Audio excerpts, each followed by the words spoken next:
కేసీఆర్ నువ్వు రా అసెంబ్లీకి. ఏ నీ కాయగూరు ముచ్చట్లు తింటానికా?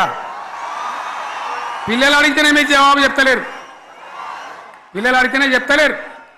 ఉన్నది నిలబెడితే ఆ ఆర్థిక మంత్రి అసెంబ్లీలో లేచి 20% కమిషన్ తీసుకుంటాను కేటీఆర్ మాట్లాడితే ఆయన లేచి భుజాలు తడుముకుంటాడు. నీకెందుకయ్యా బాధ? నువ్వు తీసుకుంటేనే నీకు బాధ ఉండాలి కదా. లేచి పేదలు ఉల్లి పెడతా ఉన్నాడు ఆయన అసెంబ్లీలో. ఈ విధంగా చాలా గందరగోళంగా అవివేకంతో అజ్ఞానంతో చాలా ఘోరం చేసి అడ్డమైన మాటలని చెప్పాను. దాంతో మనం కూడా గోల్మాలైపోయినాం. తీర్థం పోదాం తిమ్మక్క అంటే వాడు గుల్లే మనం సల్లే. ఆ గతికి తెచ్చింది ఇలా ప్రజల గతి. మరి మనం కూడా ప్రజలు కూడా ఆలోచన చేయాలి. ఆవేశం కాదు. గాడిదలకు గడ్డేసి బలరకు పాల్పడితే వస్తాయా? మరి ఇప్పుడు ఏం చేయాలో ఆలోచించాలి. ఓ తమ్ముడు అన్నాడు హైదరాబాద్లో ఆయన ఇల్లు కూడా కొడితే, కేసీఆర్ అన్నా యాడున్నావు నువ్వు రావాలి, కత్తి వాంచేతలు పడితే యుద్ధం నన్ను చేయమని పడుతుంది. అంతేనా? ఇది కూడా విచారించాలి ప్రజలు. మీకు అర్థం కావాలని నేను చెప్తా ఉన్నా. అందుకే ఓడగొట్టుకున్న కాన్నే వెతుక్కోవాలి. మీ వెంట బీఆర్ఎస్ ఉంటుంది, మీ వెంట కేసీఆర్ ఉంటాడు. 100% మళ్ళా తెలంగాణ విజయం సాధించాలి. గులాబీ జెండా ఎగిరేయాలి. అద్భుతమైన తెలంగాణను మళ్ళీ సాధించాలి. ఇక బీజేపీ కథ 11 ఏళ్ళ రాజ్యం చేయబట్టి తెలంగాణకు 11 రూపాయలు ఇచ్చిండ్రా? వాటిదే బబ్రాజమానం భజగోవిందం. శుష్క ప్రియాలు శూన్యాస్తాలు తప్ప ఏమి ఇయ్యలే. 157 కాలేజీలు పెడితే మెడికల్ కాలేజీలు ఒక్కటన్నా తెలంగాణకు ఇచ్చిండ్రా? ఒక ప్రాజెక్ట్ కన్నా జాతీయ హోదా ఇచ్చిండ్రా? ఇక కాంగ్రెస్ వాడు ఇట్లా అంటే బీజేపీ వాడు అట్లా.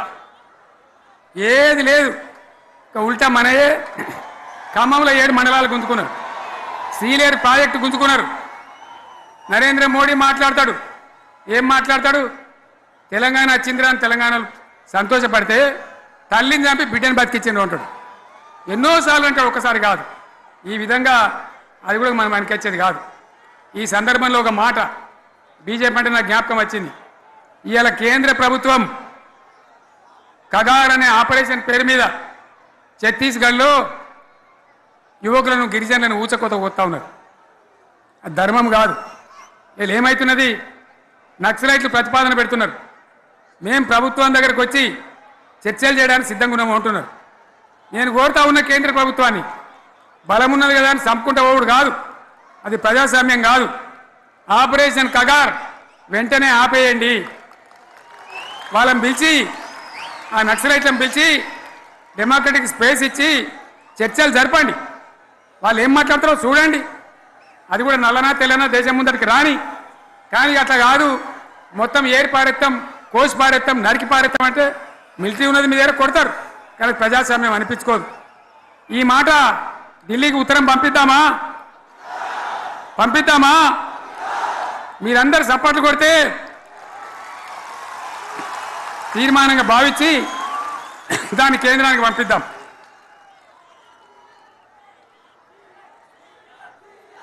నిన్న చూసాను నేను, ఏది ముఖ్యమంత్రి గారి మాటలు చూసాను నిన్న, ఏది ఆపరేషన్ కగార్ విషయంలో. ఇప్పుడు వాళ్ళ చేత తుపాకులు ఉంటాయి, మావోయిస్టుల చేతిలో తుపాకులు ఉన్నాయి. దాన్ని రాష్ట్ర ముఖ్యమంత్రి గారు ఏమంటారు? సామాజిక కొంత చూస్తున్నట్టారు. ఇది ఎక్కడ పద్ధతి? వాళ్ళ చేతిలో తుపాకులు ఉన్నాయి, వాళ్ళు మైండ్స్ని పెట్టిండ్రు పోలీసులు చంపడానికి. మీ కాంగ్రెస్ పార్టీ ప్రభుత్వమే మావోయిస్టులను నిషేధించింది. కాంగ్రెస్ పార్టీ ప్రభుత్వమే నిషేధించింది. మీ ప్రభుత్వం, మీ పార్టీ నిషేధించినటువంటి దాన్ని మీరు పడుచుకోకుండా దాని సామాజిక కొంత చూస్తున్న రాష్ట్ర ముఖ్యమంత్రి చెప్పడము, మంత్రులు దీన్ని ఖండించడము, ఇది మంచి పద్ధతి కాదు. దమ్ముంటే, ధైర్యం ఉంటే రాష్ట్ర ముఖ్యమంత్రి గారిని చలో మావోయిస్టులను నిషేధం తొలగించే దమ్ము మీకుందా? మరి ప్రజలు తిరగబడతారు ఇవాళ. కానీ దాని గిరిజనుల పేరుతోని దాన్ని చూడడానికి మంచి పద్ధతి కాదు. గిరిజనులు ఎవరు పోలీసులను చంపరు, గిరిజనులు ఎవరు మైండ్స్ పెట్టి బ్లాస్టింగ్ చేయరు, గిరిజనులు ఎవరు అమాయకులను చంపరు, గిరిజనుల చేత తుపాకులు ఉన్నాయి. కాబట్టి అనేక మంది అమాయకులను చంపిర్రు. కూడా దాని మీద ఈ సంఘాలు ఎప్పుడు మాట్లాడాయి. ఇవాళ వచ్చి ఇలా చర్చలు జరపాలంటే తుపాకీ చేతిలో ఉన్నటువంటి వ్యక్తులతో, నిషేధింపబడిన సంస్థతో ప్రభుత్వం ఏ విధంగా చర్చలు జరపాలి దాని గురించి చెప్పాలి. కేసీఆర్ మాట్లాడుతూ 10 లక్షల మంది మద్దతుతో ఒక తీర్మానం చేస్తున్నాం, ఆపరేషన్ 10 లక్షల మంది వచ్చారు అన్న మీటింగ్. ఊచకోత జరుగుతుంది ఛత్తీస్గఢ్ లో కర్రెగుట్టలలో ఊచకోత జరుగుతుందని చెప్పేసి కేసీఆర్ అంటున్నాడు. ఇక మళ్ళీ కనబడే చెప్పేసి రేవంత్ అంటున్నాడు. ఇప్పుడు అనుభవం మాకే ఉందని కాంగ్రెస్ నేతలు అంటున్నారు. ఈ నాయకుడు ఒకటే నేను స్పష్టంగా చెప్తున్నా, ఇద్దరు నాయకులకు చెప్తున్నాను, మీరు పోటీ పడి వాళ్ళకి సపోర్ట్ చేసే ప్రయత్నం చేస్తున్నారు. ఇవాళ మహాముత్తార మండల్లో ఒక ఎస్ఐని బ్లాస్టింగ్తో చంపేశారు. ఆ రోజు ఎస్ఐ భార్య సీమంతం పాపం. ఒక కానిస్టేబుల్ చంపేసారు ఆ రోజే. ఆ కానిస్టేబుల్ కొడుకు బర్త్డే. మరి ఆ రోజు ఈ కేసీఆర్ గారు వేరు, రేవంత్ రెడ్డి గారు వేరు. వాళ్ళ దూరదర్శన్ రిపోర్టరు ఆడ టెలికాస్ట్ కవరేజ్ కోసం పోతే ఆయన చంపేశారు నక్సలైట్లు.